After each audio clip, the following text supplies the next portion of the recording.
말씀 참고하겠습니다.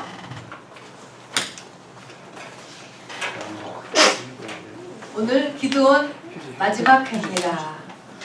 우리 기드온에 대해서요 2번 말씀을 나눴습니다. 그런데 그것이 우리가 뉴욕 갔다 오기 전 3주 전에 한 것이에요 전부. 그래서 한번 오늘 복습을 대강 하고 그리고 오늘 마무리 부분을 같이 하겠습니다. 프린트물 전부 받으셨나요? 오늘 기드온 마지막 회입니다. 기드온은 마지막 때는 풍랑이 많아요. 고난이 많아요. 7년 대환난도 있잖아요. 그래서 이렇게 풍랑이 많으니까 전부 지치고 낙심하고 쓰러지고 그래요. 이럴 때 어떻게 나를 내가 일으킬 것이냐, 일으키는 그 모형입니다. 또 영적 전쟁, 아까 기도하신 것과 같이 우리의 문제는 전쟁이다, 영적 전쟁이다. 근데 어떻게 영적 전쟁해야 되느냐, 그 다음에 어떻게 정말 주님 다시 오실 때까지, 죽을 때까지죠, 나를 잘 관리할 것이냐 라고 하는 총체적인 이 모형이 기드온이라고 하는 사람을 통해서 우리에게 하나님께서 주시고 계십니다. 자, 그래서 이 마지막 때에 우리의 이 모형이 되는 기드온에 대해서 오늘 3번째 시간 이제 같이 나눠보는데, 이 페이퍼가 4장인데요 앞에 2장은 지난번 2번 한 거를 여러분 간추린 거예요. 그래서 똑같아요. 그대로 여러분이 쭉 빠르게 제가 읽어갈 것입니다. 맨 처음에 기드온이 낙심한 상태에 있습니다. 지금 낙심한 사람, 나죠. 나를 끌어올리는 하나님의 방법이 4가지예요. 이거는 나한테 적용하기 위해서도 필요하고 주위에 여러분이 도움을 주기 위해서도 필요한 것입니다. 이 4가지가 맞물려 반복적으로 일어나야 됩니다. 그래야지 사람이 일어설 수 있게 됩니다. 아멘. 첫 번째는 지금 기드온의 상태가 이제 그냥 읽는 대로 보니까요, 기드온이 어떤 상태냐면 미디안 사람들이 농사를 저놈은 다 뺏어갔어요. 낙타 타고 와가지고 뭐 무시무시하죠. 싹 다 빼가지고 가는데, 이게 지금 미디안 사람에게 지금 이스라엘 민족들이 곡식을 뺏기는 것이지만 영적으로 보면 이 미디안 사람, 동방 사람, 아말렉 사람 모두 다 사단을 얘기해요. 마귀를 얘기해요. 악한 영에 의해서 지금 고난을 받는다는 것입니다. 다 뺏겨.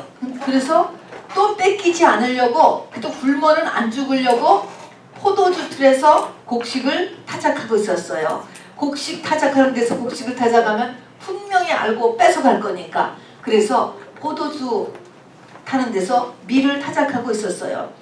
이스라엘이 12지파인데 이 기드온이 속해 있던 므낫세 지파는 가장 당시에 미약한 지파, 또 그 지파 중에서도 가장 가난한 집, 그 아들이 바로 기드온이었습니다. 그래서 기드온의 아버지의 이름은 요아스라고 했어요. 뭐 그렇게 본인이 불러주기를 원했을 거예요. 아무래도. 근데 요아스가 무슨 의미라고 했는지 기억하세요? 그렇죠. 얼마나 맨날 절망스러운 일이 겹쳤으면 나는 절망이다 라고 이렇게 이야기를 했습니다. 그래서 그러니까 아버지가 저렇게 절망에 꽉 잡혀 있으니 뭐 아들도 그 영향을 받지 않겠습니까? 그래서 낙심하고 절망하고 자존감이 낮고 모든 일에 자존감을 잃고 있는 상태였습니다. 왜 그랬느냐? 너무 오랫동안 일이 안 풀려서 그랬어요.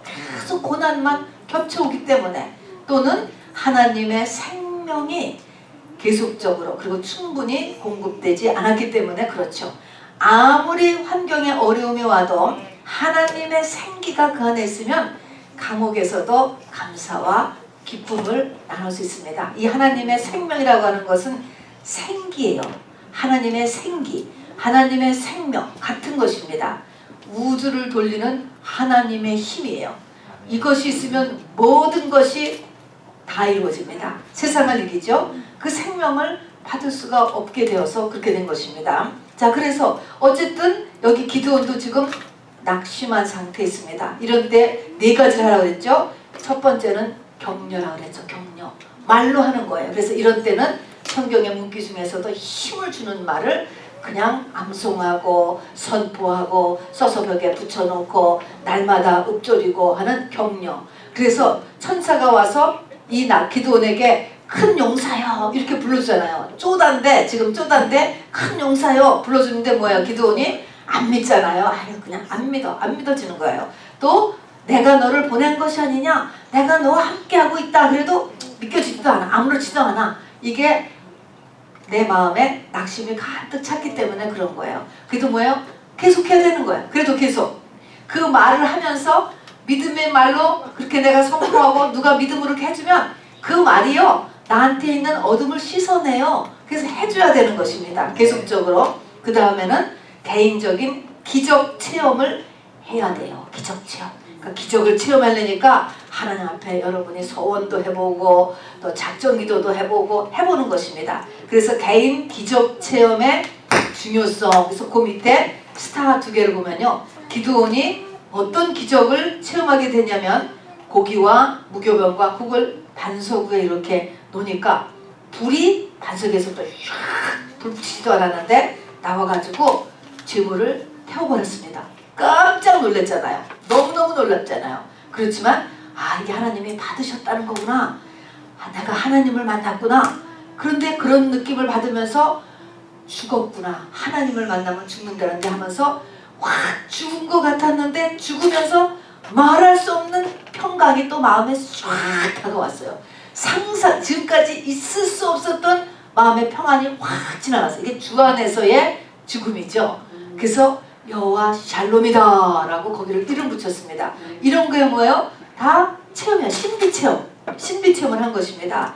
그래서 기드온도 이런 신비체험을 하고 또 요한계시록 1장에 보면은 사도 요한도 예수님을 딱 보면서 놀라가지고 저절로 자빠져서 그의 발 앞에 엎드려져 죽은 자 같이 됐대. 너무너무 놀라갖고 죽은 자 같이 되었다라고 이렇게 자기 체험을 얘기하고 있죠.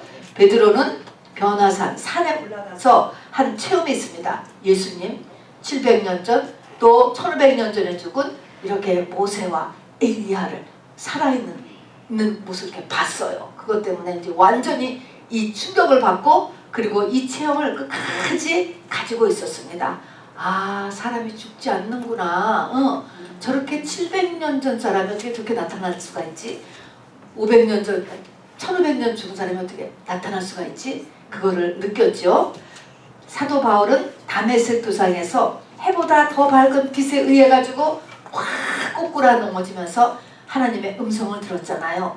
그것의 체험을 끝까지 갖고 사도행전에 보면은 3번이나 그것을 간증해요. 음성 들은 거. 이런 게 다 신비 체험입니다. 그래서 저와 여러분도 이렇게 기적 체험, 성령에 의한 신비 체험이 매우 중요합니다. 네. 3번째는 하나님께서 특별 헌신을 하도록 합니다. 내가 할 수 있는 것으로 무엇인지 하나님 앞에 드렸을 때 이것이 성령이 오는 채널이 되기 때문에 그렇습니다. 그리고 4번째는 조상의 우상을 완전히 제거하라고 했어요.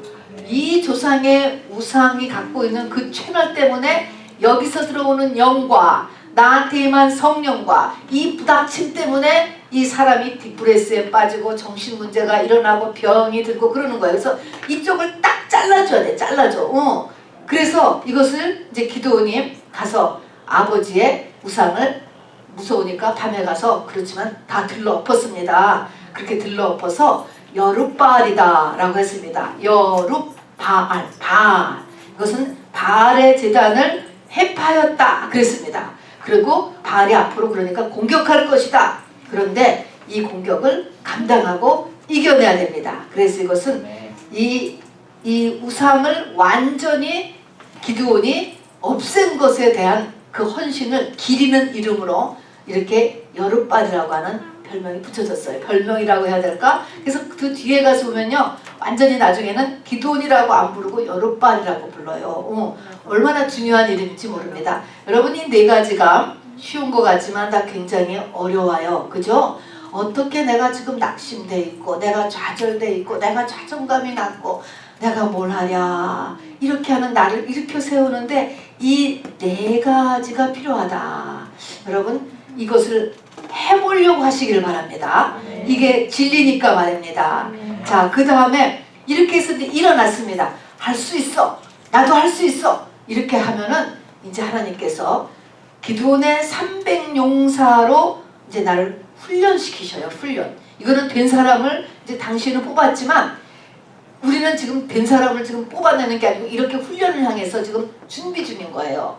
이 기드온의 300용사가 마지막 때 여호와의 군대를 지금 이게 모형하는 거거든요. 그래서 사람이 많은 게 문제가 아니고 준비된 사람이 필요해. 준비된 사람. 일당 천이다 이렇게 얘기했습니다. 그래서 준비된 사람이 있는 것이 너무너무 중요해요. 가정에서도 그렇고 교회에서도 그렇고 나라에서도 그렇습니다. 그렇지만 우리가 그래도 하나님을 믿었는데 이렇게 살 수 없어. 하나님 믿고 우리 승리하자 라고 모집하니까 32,000명의 젊은이들이 나왔다니까요. 그런데 이 두 번의 시험을 통해서 1%밖에 안 남았어요. 다 떨어져 나갔습니다, 여러분. 그래서 우리도 이제 이 시험에 합격하도록 날마다 나가야 됩니다. 근데 왜 이렇게 시험을 해서 하나님이 우리를 구원하시려고 하냐면 바로 이 시험을 합격하지 못한 사람은 두려움을 가지게 돼. 이게 믿음의 반대는 두려움. 또 믿음의 생각, 성경적인 생각의 반대는 세상적인 생각. 요 두 가지인데 요 두 가지는 반드시 전염이 돼. 전염. 여기 아주 세상적인 사람, 또 믿음이 하나도 없는 사람, 아주 두려움을 갖고 있는 사람이 있으면 다 이렇게 옮겨요. 전염이 되기 때문에 다른 사람한테도 이 코로나 바이러스 옮기듯이 전염이 되기 때문에 전쟁을 못하는 거예요. 전쟁. 그리고 이 불신앙을 가지고 있으면 적에게 문을 열어주는 통로가 되어서 그러다가 막 악한 영이 들어오고 성령의 역사를 받게 되죠. 이런 사람이 있으면 성령의 역사가 여간해서 안 일어나요. 그래서 이런 사람들이 모아가지고 하나님께서 300용사로 수천 배가 넘죠. 바닷가에 모래알같이 많은 적군들을 300명으로 이겨냈거든요. 그렇게 하려면 요 300명의 똘똘 뭉치는 사람이 있어야 악한 영들을 우리가 쫙 다 물러낼 수가 있습니다. 자, 그래서 이제 시험을 하는데 첫 번째 뭐가 준비되었냐? 마음이 온전해야 돼요. 온전하다는 게 뭐냐? 마음이 갈라지지 않아야 돼요. 한 마음. 두 번째는 나는 꼭 인생에서 승리해야 돼. 요 두 가지가 딱 들어찬 사람이야 돼. 요거 훈련이에요, 훈련. 지금 딱 그렇다는 게 아니고 요렇게 우리가 나가야 된단 말입니다. 그래서 마음을 갈라지지 않게 해야 되는데 이것이요, 사단 마귀라는 게 원래 틈이잖아요. 틈. 얼마나 우리에게 이 틈을 내는지 몰라요. 근데 이 틈을 내가 놨어도 컬러 오늘 이걸 다 다시 메우세요. 끊임없이 이 틈을 우리가 메워야 돼요. 마음이 끊임없이 갈라진다니까. 요 사단이 실뱀같이 우리 마음속에 들어와요. 눈을 통해서 들어오고 귀를 통해서 들어오고 이렇게 전체에 이 몸을 통해서 들어와서 우리 마음에 이렇게 들어온다고. 이 틈을 완전하게 없애는 훈련이 돼야 된다고. 그래서 온전한 마음. 그래서 대표로 우리가 룻하고 또 여호수아와 갈렙의 이야기를 보았습니다. 룻은요, 뭐라고 얘기했나 보세요. 내가 죽는 일 후에 어머니를 떠나면 여호와께서 내게 벌을 내리시고 더 내리시기를 원하나이다. 왜냐하면 어머니가 안쓰러우니까 나를 쫓아오지 말어. 여기서 재혼하고 그냥 살아라. 그렇게 했는데 쫓아가겠다는 거지. 근데 이렇게 말을 함으로 인하여서 이 시어머니가 더 이상 말을 못했어요. 그렇게 룻이 굳게 결심함을 보고 그에게 말하기를 그치네. 이게 마음이 한 마음인가 그냥 딱 마음을 정하는 거. 또 장정 60만 중에 여호수아 갈렙 두 사람만이 끝까지 해서 가나안 땅에 들어간 이유도 뭐예요? 민수기 14장에는 내 종 갈렙은 마음이 그들과 달라서, 그들은 나머지 60만하고 마음이 다르다니까 대부분의 사람은 마음이 다 갈라지게 돼 있어요. 이 생각 저 생각 하면서 마음이 계속 갈라지는데 이 두 사람은 마음 관리를 했어요. 그래서 마음을 항상 온전하게 나는 여호와를 따르겠다. 그것을 딱 해서 온전히 따랐은 즉 그가 갔던 땅으로 내가 그를 인도하여 드리리니 그의 자손이 그 땅을 차지하리라. 그러면 여호수아 갈렙이 가나안 땅에 들어갈 수 있었던 게 뭐예요?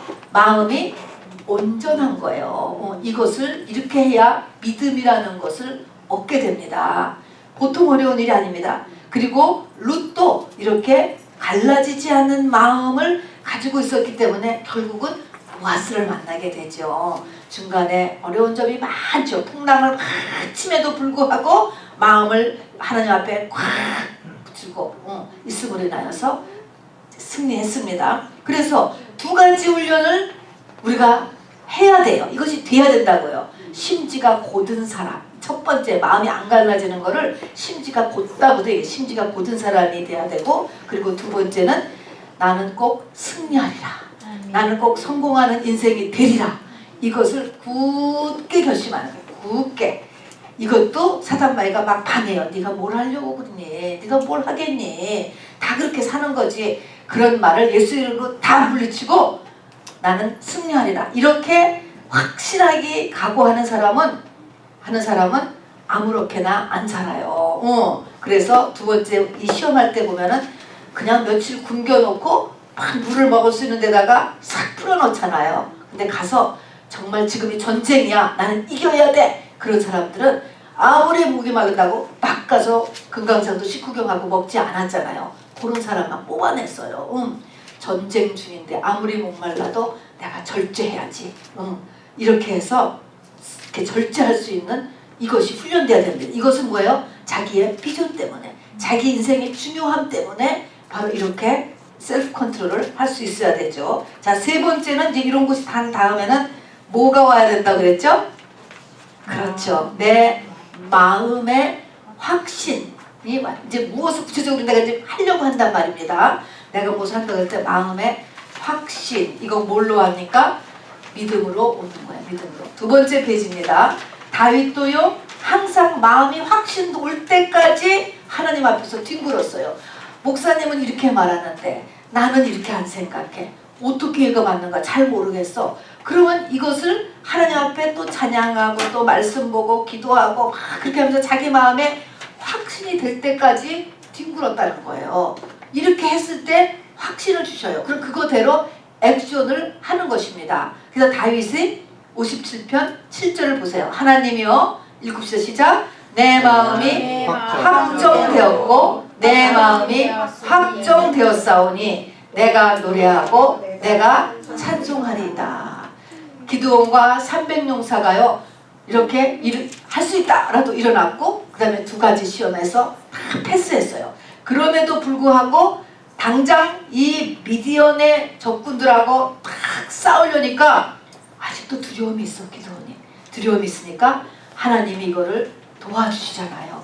도와주셔서 기드온을 향해가지고 너 적군의 밤에 몰래 네 부하 한 명 같이 데리고 한번 다녀와봐라 라고 그러셔서 가잖아요. 갔더니 정말 바닷가에 모래알같이 많은 숫자리 있는 미디언인데 밤중인데 마침 거기서 그 군인들이 얘기하는 소리를 듣게 되었다 그랬잖아요. 무슨 얘기했어요? 꿈 얘기하는 게 꿈 얘기. 근데 그 꿈을 해석을 또 자기들끼리 기가 막히게 하는 거죠. 보리떡 한 덩이가 굴러와서 자기들의 장막에 폴대를 치니까 장막이 모두 무너졌다. 이렇게 얘기하면서 와, 미디언의 이 군대들이 저 지금 기드온의 군대에 의해서 우리가 다 멸망한다는 꿈인 것 같다. 이런 꿈을 하면서 다 심란해하는 거를 들었습니다. 자, 여기서 우리는 보이는 것하고 들리는 것이 있는데 보이는 것이 더 클 것 같지만 믿음으로 할 때는 들리는 것이 그 사람을 붙잡아요. 들리는 게 더 큰 거예요. 그러니까 눈으로 볼 때는 저 미디안의 군대가 너무너무 많고 우리는 정말 조금밖에 없어서 무서워서 기가 팍 찔릴 텐데 바로 음성, 하나님이 하시는 그 꿈 얘기를 다 들으면서 아무것도 아니구나 이런 말이 확 올라왔습니다. 그래서 하나님의 말씀을 듣는 것이요 눈에 보이는 것을 이겨요, 여러분. 그래서 다니엘의 세 친구도 그 왕궁의 파티와 음식과 잔치의 그 화려한 그 보는 것에서 이길 수 있었던 것은 말씀을 들었기 때문에 그렇습니다. 살아있는 하나님의 말씀은 하나님이에요. 강력합니다, 여러분. 그래서 들리는 게 중요해요. 그 다음에는 이제 이 반복적이고 계속적인 확신. 왜냐하면 이제 한 가지를 확신해서 했어도 그 다음에는 또 문제가 생기면은 또 그 문제에서 또 확신이 없을 수가 있잖아요. 이거를 또 확신받아야 돼. 그러니까 이것을 위해서는 계속 하나님 앞에 나가야 되죠. 그래서 성령 충만이 필요하다 하는 것입니다. 자, 이제 구체적으로 전쟁. 내가 승리하기 위해서 지금 나를 관리하는 것입니다, 여러분. 내가 복받기 위해서 나를 관리하는 것. 이것을 공부하는 것입니다. 자, 그러면은 네 번째, 전쟁은 언제 있다? 밤에. 지금 누가 대답했어요? 윤지 선생님? 박수! 밤. 그래서 여러분, 밤을 조심해야 돼, 밤. 네. 전쟁은 밤에 있다. 기드온의 전쟁의 시간. 그래서 밤 중에서도 언제죠? 이경. 밤 10시부터 2시 사이가 귀신이 다 나오는 시간이에요. 이때 내가 무엇을 하고 있는가? 무슨 생각을 하고 있는가? 잘 보셔서 여러분 조심하셔야지 돼. 이때 그걸 쫓아하면 나한테 귀신이 다 들어오는 거야, 그동안에. 조상의 귀신도 다 나오고 내 속에 숨어있던 귀신도 다 워킹을 시작. 이때 되면 일어나는 시간. 우리하고 반대죠. 우리는 낮에 놀고 밤에 자는데 귀신은 밤에 나오고 낮에는 조용히 있고 그렇습니다. 그래서 밤은 사단이 일어나고 활동하는 시간입니다. 지역영, 시대영, 조상귀신 다 밤에 일어납니다. 그래서 밤 중에서도 이경 10시부터 2시 사이 요때가 가장 귀신이 많은 때입니다. 그 다음에 영적 전쟁의 3대 필수품. 이거 없으면 안 되죠? 뭐였죠? 이거 얘기해보세요. 3주 전 했습니다. 영적 전쟁에 여러분이 꼭 준비해야 되는 거. 전쟁 나갈 때 있어야 되는 거. 나팔 또 횃불 또 항아리 3개. 자, 나팔, 항아리, 횃불 꼭 있어야 돼요. 꼭 있어야 돼. 이것은 당시에는 모형이고 이것이 갖고 있는 의미. 나팔하는 것은 말씀, 복음의 복음. 나팔, 복음의 나팔. 영적 전쟁을 하려면 말씀을 알아야 되겠다는 여러분. 말씀. 그 다음에 항아리는 뭐예요? 항아리는 그냥 갖고 다니는 게 아니고 이 항아리는 깨야 되잖아. 깨. 자존심 깨는 거. 반드시 자존심 내려놓을 생각해. 자존심 얼마나 중요한지. 횃불 타야 돼. 화날 타. 하나님께 열정이 있어야 돼요. 열정. 그래서 원래 열정을 타고난 사람들이 보통 예수 잘 믿어. 다른 데 열정 있던 사람들 있잖아요. 어쨌든 하나님을 향한 열정이 있어야 돼요. 이래도 그만 저래도 그만. 그럼 못 해봐요. 자, 그래서 나팔과 항아리와 횃불을 가지고 300명이 싸웠어요. 이거는 완전히 상징이에요. 상징. 심볼이에요. 심볼. 자, 그 다음에 싸우기 위해서 이 3가지가 나한테 말씀도 지금 있어. 나 자존심 깰 거야. 다. 그리고 하나님을 향해서 열정도 있어. 그런 다음에 이제 4가지의 훈련이 있다 그랬죠. 첫 번째가 일어나라. 팔딱팔딱 하는 훈련이에요. 이거는 게으르지 않는 거. 뭐가 있으면 움직이라고. 일어나라. 성경에는 일어나라라고 하는 단어가 계속 나와요. 일어나면 성령께서 일을 하신다는 거예요. 그래서 일어나는 훈련. 두 번째는 항아리 깨지는 소리, 나팔 소리, 여호와의 칼, 기드온의 칼이여 하는 외치는 소리. 항아리 깨지는 소리, 나팔 소리, 외치는 소리. 이 소리가 막 났어요. 이 소리가 뭐야? 소리내는 훈련 반드시 해야 돼요. 소리내는 훈련. 교회에서도 찬양하는 훈련, 큰 소리로 방언하는 훈련, 또 큰 소리로 성경 읽는 훈련, 소리내는 훈련 뿐만 아니라 이 소리내는 거는 말할 수 있어야 돼. 말을 할 수 있어야 돼. 생각만 하고 마음만 먹는 것이 아니라 누구한테 말해줄 수 있는 거, 또 말에 대한 주의사항, 조심하는 거, 이런 거 다 이 소리가 훈련돼야 됩니다. 세 번째는 이 사람들이 외칠 때 여호와의 칼이여, 기드온의 칼이여 하면서 막 소리를 냈어요. 여호와의 칼이여 이렇게 외치는 거는 우리가 이해를 하는데 기드온의 칼이여 이것도 외치잖아요. 이거는 꼭 한 사람을 높여주는 것 같이 보이죠. 또 그런데 이것은 왜 필요해요? 뭉치기 위해서 필요한 거예요. 뭉치기 위해서. 지도자하고 이렇게 간격이 딱 주면 뭉칠 수가 없잖아요. 그러면 성령의 역사가 거기서 스탑이 됩니다. 그래서 가정에서도 그렇고 교회에서도 그렇고 딱 뭉칠 수 있어야지 싸웁니다. 연합훈련 다음에 성령의 인도함을 받을 수 있어야 되죠.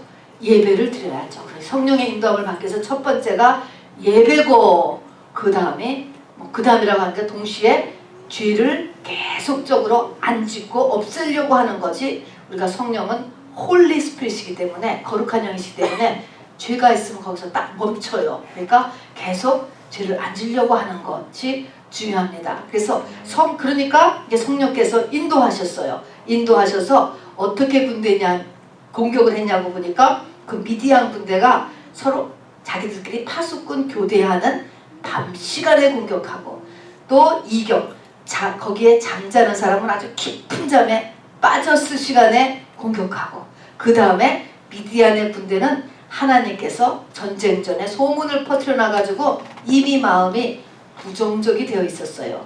그러니까 사건이 만약 쾅 터지니까 그러니까 기드온 군대가 확 이제 막 침범을 하니까 벌써 일부는 우리 진다고 그랬어, 그렇게 꿈꿨잖아, 그러면서 도망하기 시작했습니다. 그리고 또 그 도망하는 자기 편 군인을 잡느라고 미디안 군대는 지금 자체 내에 지금 문제가 막 생겼으니까 적군을 공격하는 일에 소홀히 되었잖아요. 그래서 이 마음을 붙잡는 게 참 중요해요. 미디안 군대가 마음이 흩어져 있잖아요. 그리고 기드온 군대는 점점 우리는 이길 수 있다, 이길 수 있다, 저 별거 아니다, 숫자는 많지만 별거 아니다 라고 이렇게 마음이 딱 잡혀져야 돼.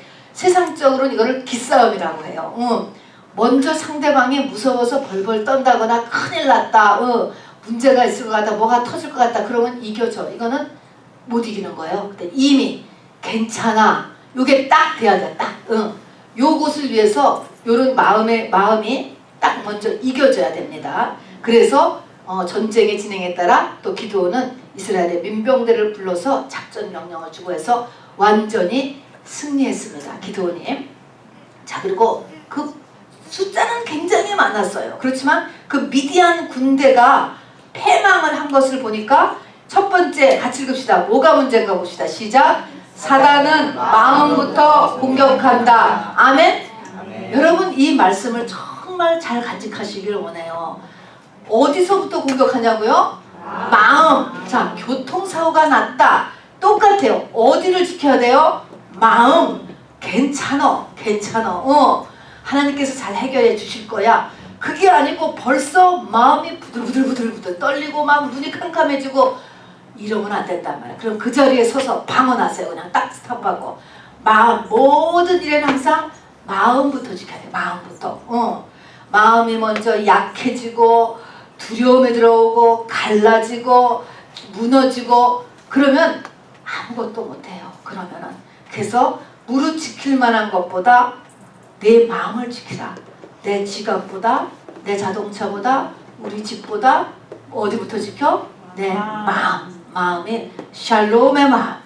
또 이길 수 있다 라고 하는 하나님 의지함으로 인하여서 이길 수 있는 부활의 믿음으로 마음을 꼭 지키시길 바랍니다.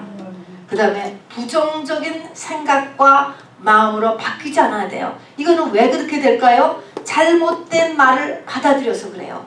잘못된 인포메이션, 잘못됐다고 생각 안 하니까 받아들였겠지. 그게 진짜인 줄 알고 누가 무슨 말을 한 거를 받아들여. 그러면 우리의 생각과 마음은 금방 부정적이 돼요. 사람이 원래가 부정적이에요. 사람이라는 존재가 죄를 짓고 에덴에서 쫓겨났기 때문에 그 밑바닥이 불안이고 그 윗바닥이 부정적이기 때문에 부정적인 것을 우리는 훨씬 다 잘 흡수해 휙 받아들이게 된다고. 이 선입관이라는 게 확 생기잖아요. 그리고 평소에 기도생활, 경건생활 잘 안 하고 있으면 군중심리에 다 넘어가.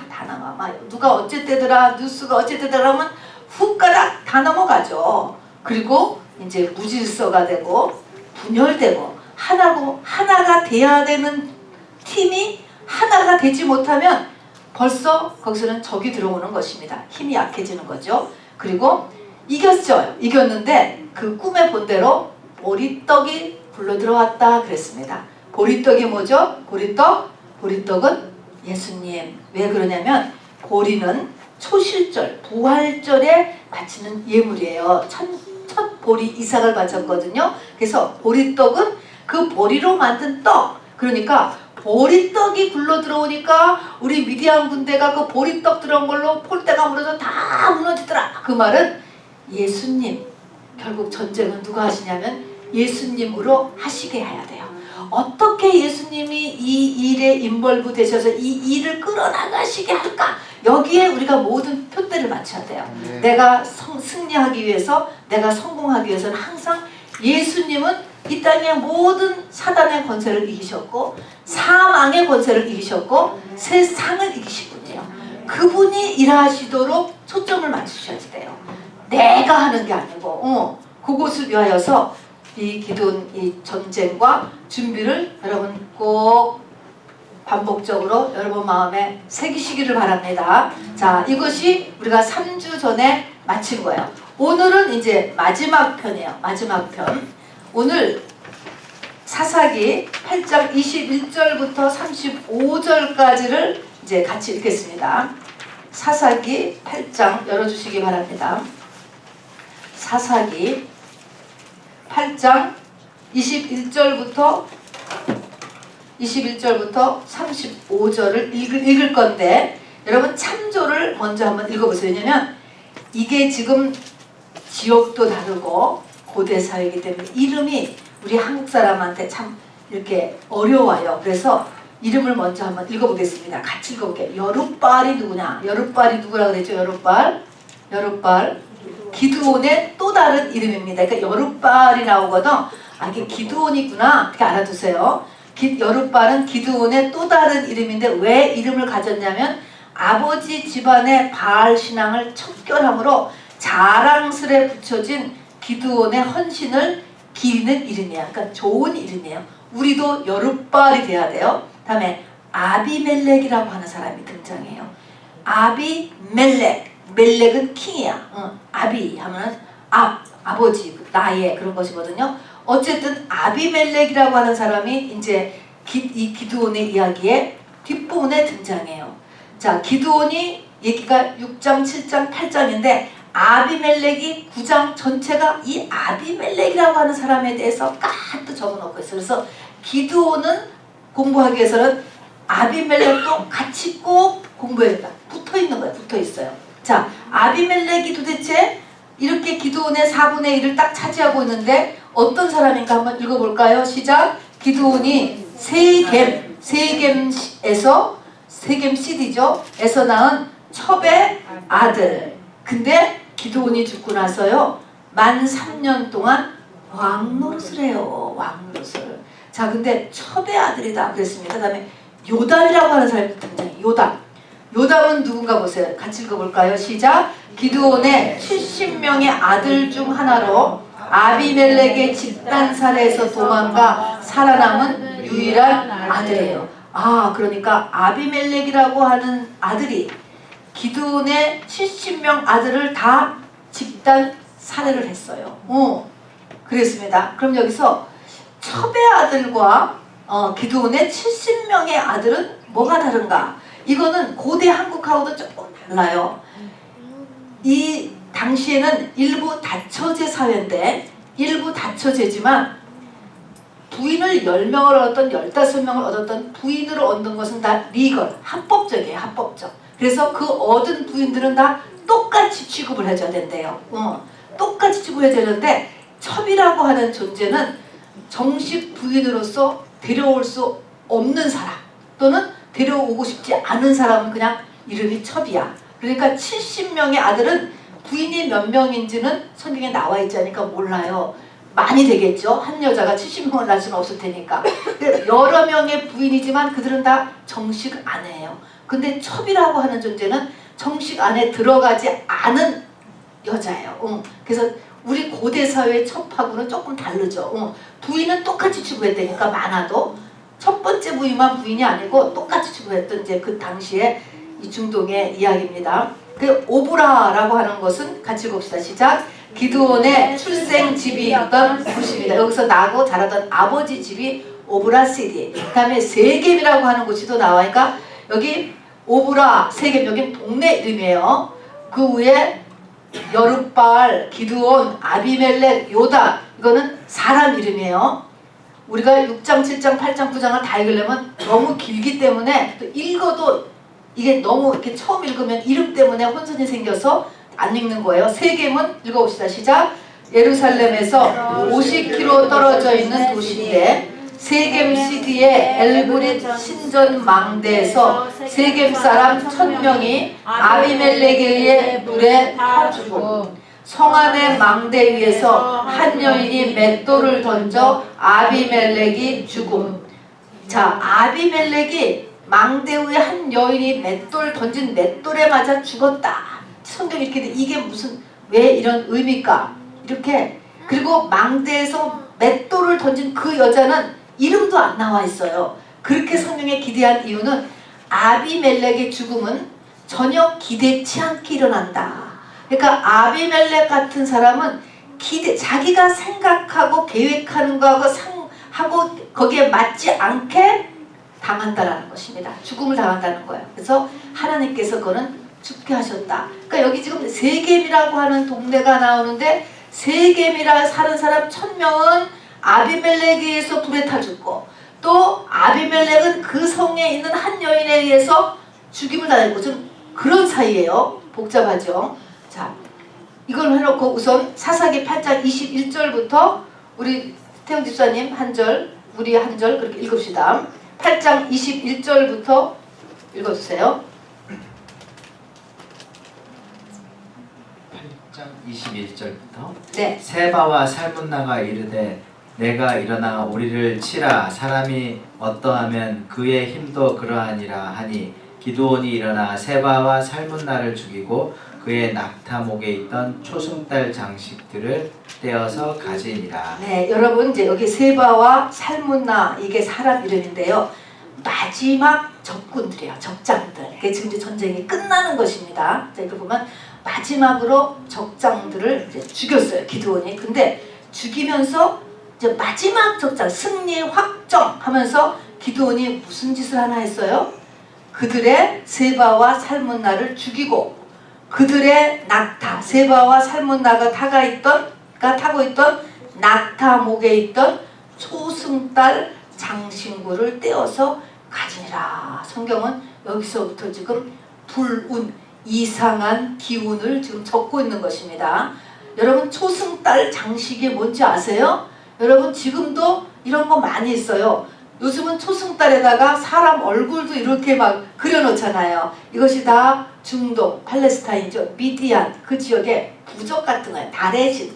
그러니까 우리 크리스찬은 그런 귀걸이나 그런 무늬를 하고 다니면 안 되죠. 부적이니까, 우상의 부적이니까. 근데 그거를 지금 이 믿는 사람인 이 기드온이 이렇게 가지고 왔다. 이것이 적혀 있습니다. 22절 읽으세요. 시작. 그때에 이스라엘 사람들이 기드온에게 이르되 당신이 우리를 미디안의 소에서 구원하셨으니 당신과 당신의 아들과 당신의 손자가 우리를 다스리소서 하는지라. 자, 이제 전쟁이 완전히 끝났어요. 무지묵지한 이런 고통에서 완전히 해방됐습니다. 해방되고 나니까 사람들이 우리의 왕이 되라고까지 또 대대손손이 왕이 되라고 이런 말을 하는 것을 적고 있습니다. 읽어주세요. 23절. 기드온이 그들에게 이르되 내가 너희를 다스리지 아니하겠고 나의 아들도 너희를 다스리지 아니할 것이요 여호와께서 너희를 다스리라 하니라.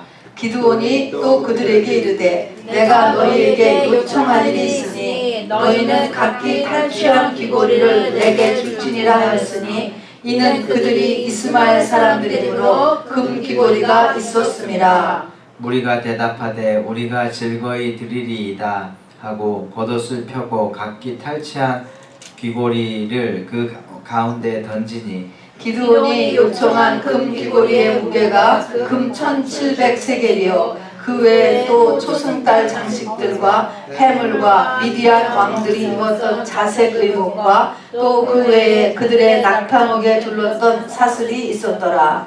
기드온이 그 금으로 에봇 하나를 만들어 자기의 성읍 오브라에 두었더니 온 이스라엘이 그것을 음란하게 위함으로 그것이 기드온과 그의 집에 올무가 되니라. 미디안이 이스라엘 자손 앞에 복종하여 다시는 그 머리를 들지 못하였으므로 기드온이 사는 40년 동안 그 땅이 평온하였더라. 요아스의 아들 여룹바알이 돌아가서 자기 집에 거주하였는데 기드온이 아내가 많으므로 그의 몸에서 낳은 아들이 70명이었고 세겜에 있는 그의 첩도 아들을 낳았으므로 그 이름을 아비멜렉이라 하였더라. 요아스의 아들 기드온이 나이가 많아 죽음에 아비에셀 사람의 오브라에 있는 그의 아버지 요아스의 묘실에 장사되었더라. 기드온이 이미 죽음에 이스라엘 자손이 돌아서서 바알들을 따라가 음행하였으며 또 바알브릿을 자기들의 신으로 삼고 이스라엘 자손이 주위의 모든 원수들의 손에서 자기들을 건져내신 여호와 자기들의 하나님을 기억하지 아니하며 또 여룹바알이라 하는 기드온이 이스라엘에 베푼 모든 은혜를 따라 그 집을 후대하지도 아니하였더라. 우리 계속해서 9장 6절까지 읽겠습니다. 여룹바알의 아들 아비멜렉이 세겜에 가서 그의 어머니의 형제에게 이르러 그들과 그의 외조부의 집에 온 가족에게 말하여 이르되 청하노니 너희는 세겜의 모든 사람들의 귀에 말하라. 여룹바알의 아들 70명이 다 너희를 다스림과 한 사람이 너희를 다스림이 어느 것이 너희에게 나으냐. 또 나는 너희의 고육임을 기억하라 하니 그의 어머니의 형제들이 그를 위하여 이 모든 말을 세겜의 모든 사람들의 귀에 말하매 그들의 마음이 아비멜렉에게로 기울어서 이르기를 그는 우리 형제라 하고 바알브릿 신전에서 은 70개를 내어 그에게 주매 아비멜렉이 그것으로 방탕하고 경박한 사람들을 사서 자기를 따르게 하고 오브라에 있는 그의 아버지의 집으로 가서 여룹바알의 아들 곧 자기 형제 70명을 한 부위 위에서 죽였으되 다만 여룹바알의 막내 아들 요담은 스스로 숨었으므로 남으니라. 세겜의 모든 사람과 밀로 모든 족속이 모여서 세겜에 있는 상수나무 기둥 곁에서 아비멜렉을 왕으로 삼으니라. 아멘. 자, 쭉 이제 9장 전체는 이제 아비멜렉이 이제 왕 되어서 있었던 이제 일들을 쭉 나오는데요. 우선 프린트물 우리 세 번째 장을 한번 보세요. 이제 아비멜렉이라고 하는 사람이 이제 기드온의 뒤를 이어서 나오는데 이 사람에 대한 이야기입니다. 우리 초록색 글씨로 써 있는 거 같이 읽어보세요. 시작. 동방 족속, 미디안 족속, 아말렉 족속, 즉 바닷가에 모래알같이 많은 마귀의 세력에서 하나님의 부르심을 받아 이스라엘의 문제를 해결하였고 그 40년을 태평성대를 이루어냈고 백성들은 하나같이 우리의 왕이 되어주세요. 당신의 아들도 당신의 손자도 우리의 왕이 되려고 할 만큼 인정과 존경을 받았다. 자, 우리 아까 기드온이 이렇게 쪼다로 있다가 참 큰 용사가 돼가지고 영적 전쟁을 승리하고 했던다고 우리가 다 배웠잖아요. 그렇게 해서 이제 일이 끝났단 말입니다. 그래서 그게 끝나서 나라가 완전 태평성대를 이루고 사람들의 존경을 다 받고 그러면은 성공한 사람이죠. 굉장히 훌륭한 사람이잖아요. 성공했잖아요. 자, 그런데 그 살 때는 그랬는데 기드온이 죽은 다음에 기드온의 70명의 아들이 자기들끼리 잔혹한 싸움이 나서 다 죽었어. 자, 그러면 여러분은 이 기드온이 성공한 사람일까 실패한 사람일까 지금 한번 생각해 보는 거예요. 실제적으로 이 땅에서 정말 이 기드온이 이렇게 많은 것을 이뤄냈잖아요. 정말 국가적으로 했는데 그 다음 때 이렇게 됐다면 이거 어떻게 생각해요? 여러분 어떻게 생각해? 이거 성공이야 실패야? 자식들이 다 죽었어요. 어떻게 생각해? 아닌 것 같아? 아닌 것 같아? 성공을 안 한 것 같아요? 이 얘기를 이제 우리가 같이 하나님께서 나누려 이게 성공한 사람이냐 실패한 사람이냐 하는 것입니다. 자, 그래서 보면은 기드온이 성공한 다음에 자기 자신을 조금 잘 컨트롤을 못했어요. 이제 그 얘기를 지금 하는 거예요. 자, 그래서 성공할 때나 실패할 때나 자기 자신을 잘 다스리는 게 최고의 신앙생활이고 최고의 목표예요. 일이 바깥에 가서 다른 사람 가지고 일하는 것보다 제일 중요한 것은 딴 사람이 아니고 나예요. 나. 하나님의 관심도 나고 영적 존재도 내 안에 있어요. 나 안에. 그래서 나를 잘 다스리는 것이 최고의 여러분의 사역입니다. 아멘. 아멘이에요? 아멘. 자, 성공했을 때 지금 기도는 완전 성공했잖아요. 국가적인 완전 성공을 했을 때도 잊지 말아야 될 것은 뭡니까? 원죄입니다. 원죄. 나는 죄덩이다. 교만. 원죄의 다른 말은 교만이에요. 내가 금방 올라오는 거예요. 교만. 다음에 교만에 뿌리를 두고 일어나는 공장이 마음에서 나오는 죄가 끊임없이 심장이 뛰는 한 같이 움직여요. 그 다음에 조상죄가 내려오고 있잖아요. 이 조상죄는 나의 약한 부분, 항상 약한 부분은 이게 조상죄 때문에 일어나는 것입니다. 그래서 나의 성격, 습관, 가치관 이런 것에서 자기를 자신을 철저하게 돌아보고 작은 것이라도 아닌 것은 버려야 되고 죽여야 되고 해야 됩니다.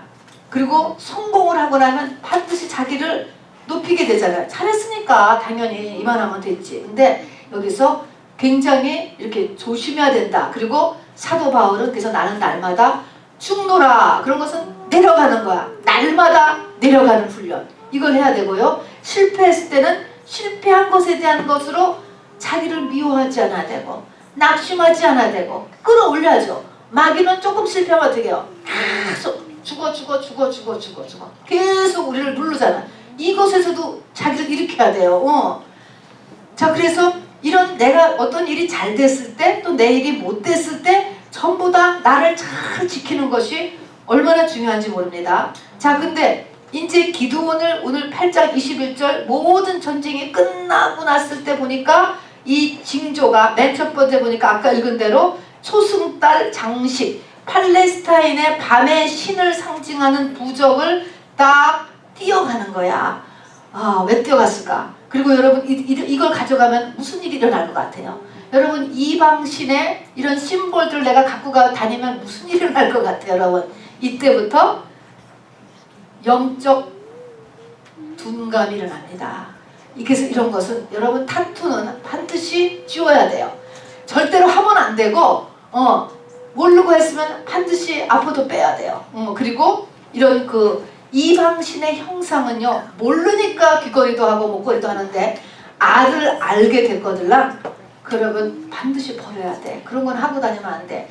이런 거가 작은 것 같지만 요것을 펴서 살살살살살살 이 악령들이 들어오는 것입니다. 여기에 썩은 생선 한 마리 있어봐요. 반드시 언제 들어왔는지 파리가 끼고요 벌레가 오게 돼 있다고요. 그래서 작은 거 하나라도 굉장히 조심해야 돼. 이 첫 번째 실수가 뭐냐면 이방신의 것을 이제 뭐 괜찮겠지. 우리가 이제 이 파워가 내가 이게 지금 얼마나 영권이 센데 뭐 그 정도 내가 갖고 있어도 뭐 끄떡도 안 하지 뭐. 이런 스스로 착각을 한 거죠. 그러나 작은 것을 끼고 살살 들어오는 것입니다. 그래서 초승달 장식을 떼어가니라. 그 다음에 두 번째는요. 금 에봇이라를 만들었어요. 에봇. 저 한번 PPT 보여주세요. 에봇은 제사장이 겉에 입는 옷이에요. 제사장을 상징하죠. 그래서 하나님의 뜻을 묻는 저 에봇, 제사장의 옷 가운데 조끼죠. 앞치마. 요거예요. 요거 제사장을 상징하는 옷입니다. 대제사장을 상징하는 옷인데 이것을 금으로 이렇게 저거예요. 저쪽 거 만들었어요. 그것을 만들어서 그것을 자기 집 오브라에는 자기 집 산당에 두었다. 그러니까는 기드온의 생각에 자기가 정말 이렇게 잘한 것을 뭔가 기념하고 싶은 거예요. 정말 하나님의 힘으로 내가 이렇게 나라를 있을 수 없는 일을 내가 해서 나라를 세웠다. 이것이 스스로 신통하고 기념하고 싶어서 만든 게 저 금 에봇이에요. 금 에봇을 만들어서 저것을 자기 집에다가 자기 본가에다가 갖다 뒀는데 그러지 않아도 사람들이 지금 기드온에게 우리의 왕이 되어 주소서 당신 아들도 우리 왕 이렇게 지금 기드온의 인기가 절정인 판인데 저것을 그런데 기드온은 나는 왕은 안 한다 그랬지만 그를 기념하기 위해서 저 에봇을 만들어서 갖다 두니까 이제부터는 사람들이 뭐를 보러 가요? 에봇을 보러 가는 거야. 에봇을. 그래서 에봇을 보러 가는 거가 당시에 실로라는 곳에 성막이 있었는데 실로에 있는 성막에 가는 것보다 에봇을 보러 가는 사람이 더 많았대. 저 에봇 앞에서 기도도 하고 에봇 앞에서 이 기드온을 다시 또 그리워하고 하는 에봇이 여기 보니까 그래서 에봇이 우상이 되기 시작하고 그리고 실로에 있는 성막하고 이렇게 경쟁을 하는 이게 갈라지는 이런 일이 일어났고요. 그리고 사람들이 음란하게 에봇을 섬겼다. 이런 말을 음란하다라고 하는 것은 마음이 나누어지는 거예요. 보이지 않게 하나님을 향한 여호와 하나님을 향한 그 마음이 나눠지게 만들었어요. 그래서 여기 보면은 이게 자기가 이 고향인 에브라의 아버지의 우상을 제가 쳐버렸잖아요. 밤중에. 그래서 여룻바알이라고 하는 이 칭찬의 말도 들었는데 이 여룻바알이 그래서 그 뒤부터는요. 9장부터는 기드온이라는 거 자꾸 여룻바알로 나와 주제 파악을 하라는 것이죠. 아버지의 우상을 친 사람이 자기가 또 거기다가 우상을 만드는 꼴이 된 거예요. 그래서 하나님이 이것으로 진노했다. 자, 그래서 그랬고 여기서 사람들의 마음이 이 에봇이 우상이 되게 시작했어요. 그러니까 이렇게 변하는 거죠. 그 다음에는 기드온은 자기는 왕은 하나님이야. 그래서 나는 왕이 되지 않았지만 왕은 안 됐지만 뭐가 있었냐면 존경도 받았죠. 명예도 있었죠. 권세도 있었죠. 돈도 많이 갖게 되었습니다. 왜 돈이 많았는지 아느냐? 70명의 아들을 먹여 살리려면 부자가 아니고서는 못 먹여 살리죠. 그러니까 모든 것을 다 갖게 되었어요. 사람이 이제 배부르고 등 따수면 이제 어떻게 되는가? 이제 이것이 지금 우리가 지금 문제입니다. 그리고 아들을 70명 두었다라는 것은 부인이 여러 명인 것이 틀림없잖아. 이것이 이제 이게 문제가 되는 것입니다. 하나님은 아담과 하와 1대1이잖아요. 그리고 아내를 많이 두지 말라. 신명기서에도 분명히 있지만 이렇게 많은 여러 아내 많은 아들을 뒀다는 것이 영적으로 굉장히 지금 기드온이 삐뚤어졌다라는 것을 이제 우리가 보게 되죠. 그리고 그 중에 첩의 아들이죠. 첩의 아들에게는 아비멜렉이라고 하는 이름을 지어줬어요. 근데 아비멜렉이라고 하는 것이 나의 아버지는 왕이시다라고 하는 그 이름을 지어줬어요. 그래서 이 이름을 딱 들으면 뭡니까? 기드온의 속마음이 왕이 되고 싶은 거지. 그냥 말로는 왕을 안 할 것입니다. 자기가 왕은 하나님이시니까 안 합니다. 하지만 마음에서는 이미 왕이 돼 있는 거예요. 근데 우리의 속마음, 우리가 뭐가 잘 되고 배부르고 등 따쓰고 하기를 시작을 하면은 어느새 하나님이 없어지고 자기가 왕인 것한 생각을 하게 되지 않겠습니까? 자, 그럼에도 불구하고 기드온이 살아있을 동안에는 적의 공격도 없이 40년 동안 태평했고 문제가 없었어요. 하나님께 내버려 두시는 거예요. 그 다음에 기드온이 죽었어. 기드온이 죽고 난 다음에 바로 일어나는 거가 이 첩에서 난 네 아버지는 왕이다 라고 하는 이름을 주어진 아비멜렉의 문제예요. 아비멜렉이 금방 아버지가 죽으면서 무슨 생각이 드냐면 내가 왕이 되고 싶다. 우리 아버지는 왕이다. 이런 이름을 자기가 듣고 계속 컸잖아요. 그러면서 자기가 왕이 되고 싶다라는 생각이 이제 막 일어나는 것입니다. 이게 뭐냐? 참 이게 좀 괴로운 얘기긴 하지만 다 그렇진 않지만 자식은 그 부모의 속마음의 표현이라는 거예요. 그래서 자식을 보면 우리가 회개해야 돼. 저게 나의 한 부분일 수 있다. 속마음에. 그래서 기드온의 속마음이 왕이 되고 싶었었어. 그것이 아비멜렉 아들이에요. 그래서 아들은 아버지가 죽자마자 이제 왕이 되겠다고 이제 나선 것입니다. 그래서 다음 페이지를 보면은 그래서 기드온의 마음이 온전했는데 배부르고 등 따쓰고 나니까 온전함이 다음에 사단이 스며들기 시작한 거예요. 그러니까 우리가 죽기 전까지는 아무도 개런티를 못하는 거예요. 그래서 온전하다는 것은 100% 내 마음을 하나님이 100% 딱 차지하고 있어야 되는데 이게 전심이죠. 온만 다해잖아요. 이것이 속에 실뱀들이 들어가기 시작한 거죠. 그래서 이제 이것이 바뀌어졌죠. 그래서 마지막 장을 보세요. 기드온이 죽자 기드온의 첩의 아들 아비멜렉은, 여러분 제가 읽을 때 이게 무슨 말인지 뜻을 알죠? 기드온이 누구야? 아비멜렉이 누구야? 그런 게 아니고 말이 연결이 돼야 돼요. 아비멜렉은 왕이 되고 싶은 마음으로 가득해졌다 그랬습니다. 그래서 왜 이렇게 특별히 이 아비멜렉 70명의 아들들을 가면 괜찮은데 이 아비멜렉만 왕이 되고 싶은 마음이 까뜩해졌을까? 그것에서 성경학자들은 자녀 교육에 문제를 드는 거예요. 본처에서 난 애들은 그래도 다 예루살렘에 같이 살았다고 그랬잖아요. 아버지가 교육을 시켰을 텐데 하나님에 대해서. 이거는 세겜은 예루살렘에서 50km 떨어진 지역이에요. 거기에 있는 이 아들에게는 이 하나님에 대해서 제대로 알려주지 않았고, 세겜은 특히 이방 민족이 많았던 곳이에요. 그래서 아마도 이 아비멜렉의 어머니도 이 세겜 사람인데 출신이 이방 민족이 아닐까, 또 아내가 되지 못한 것을 보니까 그렇게도 이렇게 보고 있습니다. 그렇게 해서 자녀 교육이 빈틈이 있었지 않느냐 이렇게 보는 것입니다. 그래서 올라왔어요. 왕이 되고 싶은데 어떻게 왕이 될까 하고 나서 하니까 이 아비멜렉이 세겜의 자기 외가가, 엄마가 거기 있잖아요. 외가 쪽으로 다 달려가서 인맥과 지역 감정에 호소하였죠. 그래서 아까 읽은 것에 보니까, 자 너희들은 70명, 저 예루살렘에 있는 70명의 사람이 왕이 되는 게 좋으냐, 한 사람인 내가 왕이 되는 게 좋으냐, 70명을 섬기는 게 좋아, 한 명만 섬기는 게 좋아. 한 명만 섬기니까 편하겠죠. 더군다나 나는 너희들과 인척이 하느냐, 세겜, 그러니까 엄마가 세겜 사람이니까 하프 세겜 사람이잖아요. 그러니까 피가 반이 섞였잖아. 너희하고 인척이야. 내가 왕이 되면 너희들한테 특혜를 줄 텐데, 왕의 친척이 되는 거잖아요. 근데 저쪽에 있는 사람들이 왕이 되면 너하고는 핏줄이 하나도 안 섞였잖아. 그러니까 여기서 나를 왕을 시켜달라 라고 가서 인맥과 지역 감정에 호소했어요. 그런데 이 아비멜렉이 아주 여기 보니까 말을 잘했다고 써있어요. 그래서 사람들의 마음이 다 그쪽으로 넘어갔어요.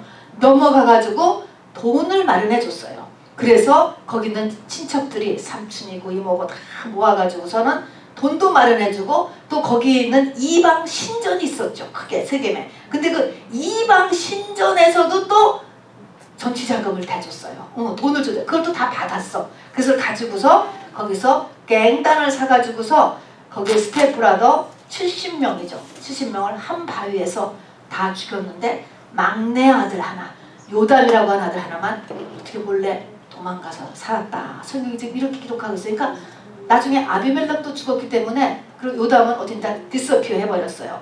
다 죽은 거야. 지금.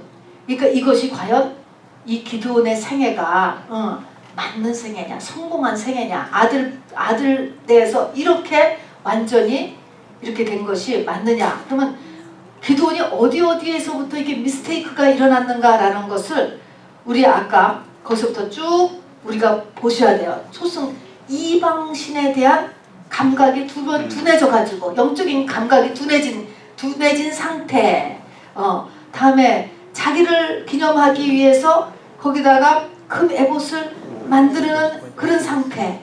다음에 성적으로 풀어진 상태. 아들을 70명을 낳았으니까. 그래서 이제 여자의 눈이 가기 시작한 거죠. 모든 게 편해지니까. 보된 상태. 그리고 그 중에 하나는 내가 사실은 내가 왕이나 마찬가지인 사람이야. 그렇기 때문에 아들 이름을 니네 아버지는 왕이다. 그렇게 지어주는 거. 요런 그 사람의 그 내면을 이렇게 쫙 다 보라고요. 하나님은요, 반드시 하나님으로 위해서 올려준 사람을 그대로 이것을 제자리를 못하면요, 뒤엎으셔요. 꼭 그러시더라고요. 누구 때문에 네가 잘 됐는데 그렇게 그러냐? 이제 이런 거죠. 그래서 이렇게 확 그 다음 때가 완전히 멸망한 거죠. 다 없어졌어요. 사람 아들 다 죽고. 그래서 어디 우리가 무엇을 성공한 다음에 조심해야 되는가라는 것을 이제 보게 됩니다. 근데 그 죽은 70명 중에 한 명이 요담이라고 하는 작은 아들이 하나 도망갔잖아요. 그러고서는 도망갔다 몰래 나와서 거기 세겜 사람들을 불러놓고 한바탕 연설을 하고 도망갔어요. 그 다음에 그 연설이 9장에 있는 요담의 우화라고 하는 연설입니다. 그 내용은 세 가지입니다. 근데 왜 이것이 중요한가 하면 이것이 하나님의 예언적인 심판이, 하나님의 예언이었기 때문에 그런 거예요. 하나님이 누군가의 입을 통해서 회개하기를 항상 원하세요. 가르쳐주셔. 그렇기 때문에 이걸 보는 것입니다. 그래서 뭐라고 얘기했냐면은 첫 번째는 이렇게 있습니다. 우리 아버지 기드온이 죽기를 각오한 노력으로 너희를 살게 해줬는데 너희는 어찌하여서 기드온의 아들들 그렇게 70명을 잔인하게 죽일 수가 있느냐, 죽이는데 동조했느냐, 돈을 대주고 동조했으니까 그렇게 했느냐, 그러면서 너희는 은혜를 모르는 사람이다 라는 것을 이야기했어요. 그리고 하나님의 은혜를 계속적으로 유지하고 또 사람 사이에도 복을 받으려면 은혜를 잊지 말라 하는 것입니다. 내 영혼아, 거기서부터 같이 읽어봅시다. 시작. 내 영혼아 여호와를 송축하며 그 모든 은혜를 잊지 말지어다. 하나님의 은혜를 잊지 말고 사람의 은혜를 잊지 말아야 한다. 예수님의 신부 다윗은 하나님과 사람에 대한 은혜를 잊지 않은 사람입니다. 이게 매우 중요하죠. 우리 영적 상태에서. 왕이 된 후에 사무엘하 9장은 요나단에 감사하여 요나단의 아들 무비보셋을 챙긴다. 누가? 다윗이. 그런데 이 무비보셋은 계속 읽습니다. 원수의 손자로도 볼 수 있고 은인의 아들로도 볼 수 있다. 감사할 수도 있고 원수, 두 가지가 있잖아요. 모든 게 그래요. 내가 어느 쪽으로 보느냐 이것입니다. 자, 그런데 이것은 자기 합리화. 내가 어느 쪽으로 보느냐가 이제 그 사람이 이게 복을 받을 사람이냐 안 받을 사람이냐. 사울의 손자면 왼수잖아, 무비보셋. 근데 무비보셋이 요나단의 아들을 생각하면 또 은인이잖아. 자기 친구가 되니까. 요런 곳에서 이 하나님의 은혜를 잘 해결해 나간 사람이 다윗입니다. 그래서 우리는 할 수 있을 때 은혜를 베풀고 또 받은 은혜를 잊지 말아야 합니다. 그래서 이제 이거를 이 요담이 외쳤고요. 두 번째는 바로 아비멜렉이라고 하는 저 첩의 아들은 가시나무 같다는 거죠. 그래서 가시나무 하면서 무화과나무, 감람나무, 포도나무, 가시나무 이렇게 얘기를 쭉 하는 거예요. 그런데 무화과나무, 감람나무, 포도나무는 다 열매를 내서 하나님과 사람에게 도움을 주는데 가시나무는 옆에서 뭐요? 찌르는 것밖에 없어. 열매가 없어. 찌르기만 해. 그리고 섬기는 것이 없다 이거죠. 그러면서도 우리가 읽어보면 이 가시나무가 사람들에게 내 앞에 와서 전부 쉬라 그런다는 거예요. 허세의 말만 하는 거예요. 그리고 이 아비멜렉은 나중에 이제 세겜 여자 하나가 돌 던져서 죽잖아요. 근데 죽는데 돌짝에 머리를 두개골이 빠개져서 죽으면서도 내가 여자한테 죽는다는 거 자존심이 상한다고 거기 있는 소년한테 나를 찔러 죽여라. 찔러서 딱 목숨이 끊어졌어요. 자존심의 사람. 이게 아비멜렉이고 아비멜렉을 얘기하는 건데 가시나무 또 허세의 말 열매는 없어 자존심의 사람 이게 누구예요? 우리지 우리 사람이지 사람 우리들이요 우리. 이게 아비멜렉인데 이게 바로 사람의 원모습이에요. 그래서 성경에 보면은 성막을 가시나무로 만드는데 이 가시나무를 금으로 입혀서 성막의 독을 만드는 거예요. 이런 이 아비멜렉이 이게 적그리스도의 모형이 되기도 하지만 이 적그리스도라고 하는 것이 우리 속에 있는 원죄예요. 원죄가 다 표현되는 거예요. 그래서 또 이렇게 아비멜렉 같은 이런 모습, 우리 모습이죠. 그리고 세 번째는 너희가 내 말을 듣고 회개하지 않으면 불로 사라지리라. 불로 살라지리라. 저주가 온다는 거예요. 심판 온다. 그런데 3년 후에 불로 인해서 세겜 사람들이 죽었습니다. 이게 하나님의 심판을 이게 전한 것입니다. 아모스서 3장 7절에 보면은 주 여호와께서는 자기의 비밀을 그종 선지자에게 보이지 아니하고서는 결코 행하심이 없으시니라. 여러분 무슨 일을 행할 때 반드시 내가 그 말을 누군가를 통해서 한번 들었다는 것을 여러분 알아두셔야 돼. 근데 그때는 그 말이 귀에 들리지도 않았고 오히려 대적하고 말도 안 되는 소리, 재수 없는 사람, 기분 나쁜 사람, 정말 상처 주는 사람 이렇게 지나가 버리기가 쉬워요. 근데 아모스에 보면은 하나님은 심판을 하기 전에 반드시 누군가를 통해서 알려주신다는 거예요. 회개하라고. 회개의 기회를 반드시 주시는 거죠. 자, 그래서 심판 것을 끝으로 배우기를 원합니다. 심판의 특징은 죄를 지면 심판이 첫 번째가 뭐예요? 보이지 않게 나에게 다가오고 있어요, 여러분. 그래서 심판이 다가오고 있기 때문에 우리는 어떻게 해야 돼요? 깨닫는 대로 회개해야 돼요. 간절하게. 자, 심판이 다가오고 있는데 심판이 어떻게 일어났느냐? 여기 아비멜렉에 보니까요. 이제 아비멜렉이 3년 동안 왕 노릇을 잘 해먹고 있었는데 성경에 보니까 사사기 9장 22절 24절에 보면 하나님께서 악한 영을 보냈다는 거예요. 기가 막힌 거 아니에요? 하나님께서 악한 영을 보내니까 지금 세겜 사람들이 아비멜렉을 이렇게 서포트 해줬는데 둘 사이가 갈라지는 거예요. 아비멜렉과 세겜 사람들의 사이가 막 갈라지기 시작을 해. 그게 하나님이 악한 영을 보낸 것이고 이것이 심판이 이제 집행이 된 거예요. 뭐 하나님이 하는데 누가 말리겠어요. 회개하면 이것이 끝나질 수 있지만 회개를 안 하니까. 자, 그리고 악한 영을 보내서 서로 싸우게 됐어요. 지금까지 한편이던 세계 사람들과 아비멜렉이 싸워요. 그리고 그 가운데는 가이라고 하는 사람이 중간에 또 나오는 건데 이 가이라고 하는 사람은 세겜 토착민이야. 나서가지고 야 나는 너하고 100% 나는 세겜 사람인데 아비멜렉은 50% 세겜 사람이잖아. 엄마만 세겜 여자니까. 이렇게 하면서 지역 감정을 일으켜서 자기가 왕이 되는데 거꾸로 지역 감정을 인해서 아비멜렉이 지금 이렇게 대적이 되기 시작했습니다. 그래서 전쟁이 일어났습니다. 아비멜렉하고 이제 이 세겜 사람들하고 전쟁이 시작됐습니다. 자, 그래서 어쨌든 이제 심판은 우리가 죄를 지면 심판이 보이지 않게 계속 나에게 다가온다. 예외 없어. 내가 무슨 잘못을 했는데 지금 아무 문제가 없다? 없는 게 아니고 오고 있는 중이야 지금 심판이. 두 번째는 그래서 심판은 죄 지우는 곧 임하는 것이 아니에요. 오고 있는 거예요. 이 아비멜렉은 3년 후에 왔어요. 다음에 심판은 누군가의 입을 통해서 알려집니다. 미리 알려지게 돼 있어요. 그래서 요담이 그 회개를 촉구한 후에 3년 만에 세겜 사람들은 말 그대로 불에 타서 죽었어요. 그 아비멜렉이 성에다가 불을 붙여가지고 불을 붙여서 거기에 숨어 들어온 성에 숨어 들어온 1000명의 세겜 사람들이 불에 타서 죽었다고 했습니다. 그리고 아비멜렉은 이름도 알 수 없는 여인에 의해서 맷돌에 맞아 죽었습니다. 자, 그래서 끝에 보세요. 끝에 패러그래프. 끝까지 회개하지 않고 자존심 때문에 사는 아비멜렉의 모습. 이게 우리죠. 우리 가만두면 이렇게 돼요. 사람들이 전부 다 자존심, 끝까지 자존심 때문에 산다니까. 이런 모습. 죽음은 회개를 준비하는 기간이에요. 임종. 아무리 나한테 시간이 얼마 남지 않았다. 그렇다 짧은 기간이라도 우리는 회개해야 돼.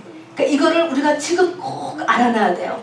나는 정말 임종 얼마 안 난 사람한테 가서 당신 회개할 소리는 못할 것 같아. 정말로 안 나올 것 같아 그 말이. 그러니까 우리가 지금 이럴 때 알아놔야 된다고 미리. 내가 너 1시간 있으면 죽는다라는 것이 명령이 떨어져서도 1시간 동안에 뭐 할 건가? 회개하셔야 돼. 우리는 그것을 우리가 지금 내가 나한테 알아놔야 되잖아요. 안 그러면은 그런 말 하기가 우리가 쉽지가 않아요. 이런 말을 막상 그 앞에서 하기에 우리가 너무 안쓰러워가지고 그게 막히게 되어 있거든요. 정에다 막히죠 사람이. 그래서 이거를 회개해야 되는데 어쨌든 회개 안 했죠. 그래서 아비멜렉이 그냥 맷돌 맞고 또 칼에 찔려서 죽었습니다. 그래서 메시지 첫 번째 기드온 그리고 그 아들 아비멜렉. 이것은 왕이 되고 싶어하는 우리의 본성이에요. 선악과를 먹으면 해서 내가 왕이야. 내가 왕 되고 싶은 것. 근데 하나님은 네가 왕인 것, 네가 네 인생의 주인. 똑같아요. 누가 주인이야? 하나님이 주인이야. 누가 왕이야? 예수님이 너의 왕. 이렇게가 돼야 된다는 거죠. 근데 이것이 끝까지 우리가 조심해야 될 거가 바로 우리가 이너는 왕되고 아비멜렉 되고 싶은 거 그냥 멜렉 왕 되고 싶어하는 거. 그러니까 이것이 실패할 때도 그렇지만 성공할 때도 그런 거죠. 그리고 이렇게 왕 되려고 하면은 맷돌짝에 맞아 죽는다라는 거 그러니까 모형으로 보여준 거예요. 맷돌짝에 맞아 죽지 말아야지. 맷돌짝에 맞아 죽는다라는 것은 계시록 18장에도요. 맷돌을 던져서 도시가 다 망해. 이거는요. 완전하게 멸망한다. 맷돌에 맞아 죽는다는 것은 하나님의 심판이고 확실하게 죽는다. 끝난다는 거야. 박살. 맷돌이 갈잖아요.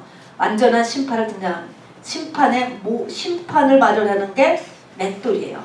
그 다음에 성공을 해도 우리가 축복을 받아도 무서운 영적 위험이 도사리고 있다. 이거 마지막 때인 것입니다. 마지막 때는 이렇게 한 번 내가 크게 참 하나님 앞에 점수 얻었다라고 해서 끝나지가 않아요.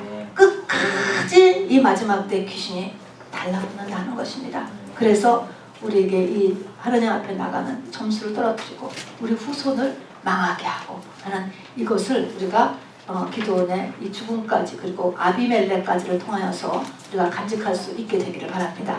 우리 시간에 이 오늘 같이 나누는 말씀을 통해서 하나님이 나에게 주시는 말씀 다가 아니겠죠? 몇 가지라도 마음에 꼭 간직하기를 원합니다.